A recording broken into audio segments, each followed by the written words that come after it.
As you come up to 10, that is their god. That is 10. That is the hermaphrodite. But if you stop at 9 and you skip to 11, skipping god, then you are a Luciferian. Because 11 is the number of the magician. It's the one step above. Once you have accomplished the tree of life, you are now the magician. You are one above 10. But they're doing it by skipping god. That's the symbolism of 9/11.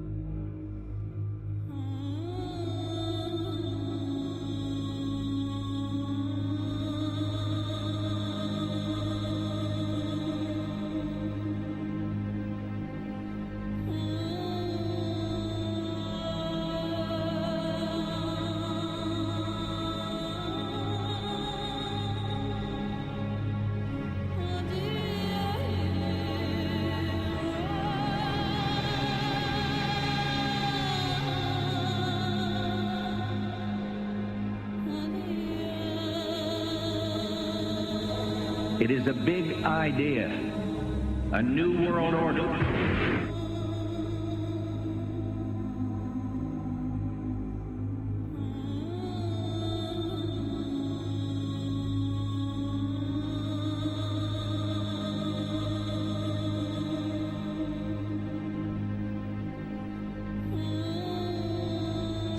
We were on assignment. We were supposed to kill two birds with one stone.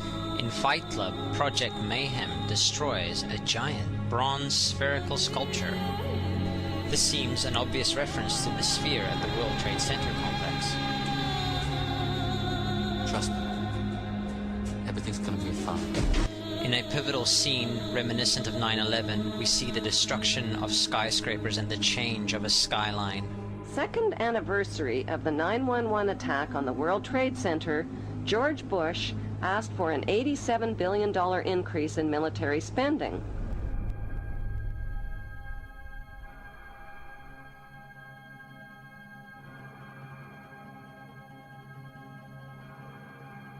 In 1904, Crowley would receive the Book of the Law soon after meditating in the King's Chamber of the Great Pyramid. He claimed he had been contacted by a being called Aiwass. Crowley would also use this symbol in his work. Some of its meanings are said to include a reference to the number 77 in Hebrew and a connection to the god Pan. Crowley made this drawing of a non-human intelligence he saw during a ritual. Synchronous 23 has made the connection between Aiwass and the Wizard of Oz, and has further pointed out the similarities between Crowley's grey alien-like drawing and the depiction of the projection of the Wizard of Oz in the film version. The much overlooked theory has been put forward on the internet that when we are looking at George W. Bush, we are actually seeing Aleister Crowley's grandson. I have suggested that this video footage of George W. Bush reading The Pet Goat, coinciding with the start of the 9/11 mega ritual, is in fact a dedication of the 9/11 mega ritual to the great god Pan by Aleister Crowley's grandson.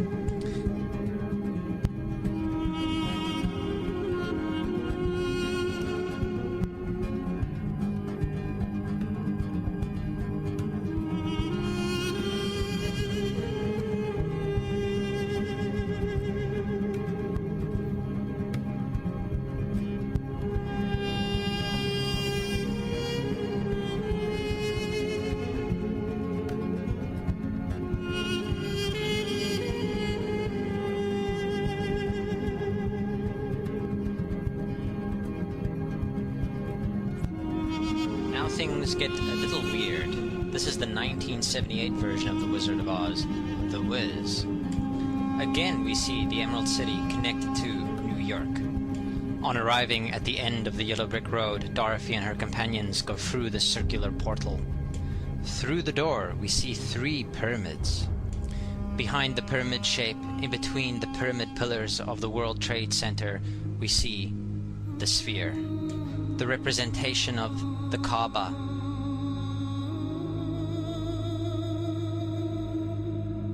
The inhabitants of Oz dance around the sphere in ritualistic fashion. Fashioned in giant letters over the dome of the sphere, we see the word Oz. Oz, symbols of Pan and Aiwass, seen smack at the heart where the new Aeon was ushered in, and and where the Stargate was opened.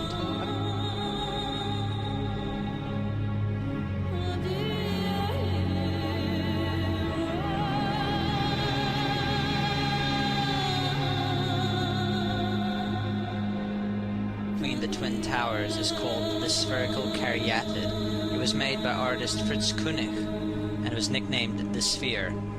We see that Koenig made this thing in Bavaria, the same place where the Illuminati was founded.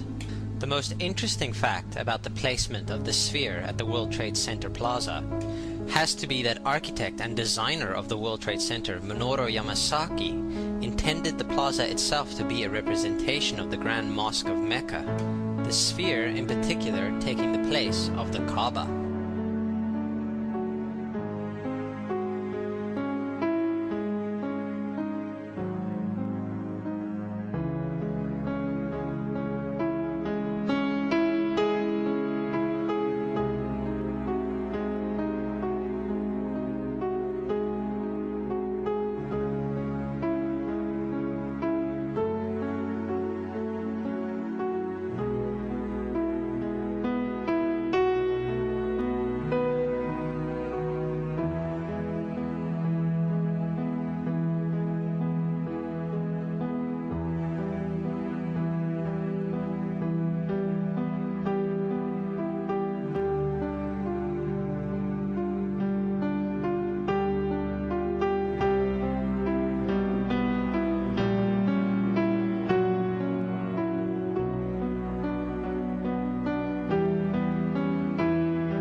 So, my friends, it's time you start placing your faith and your dedication to the one and only God, the everlasting creator of everything on earth and in the universe.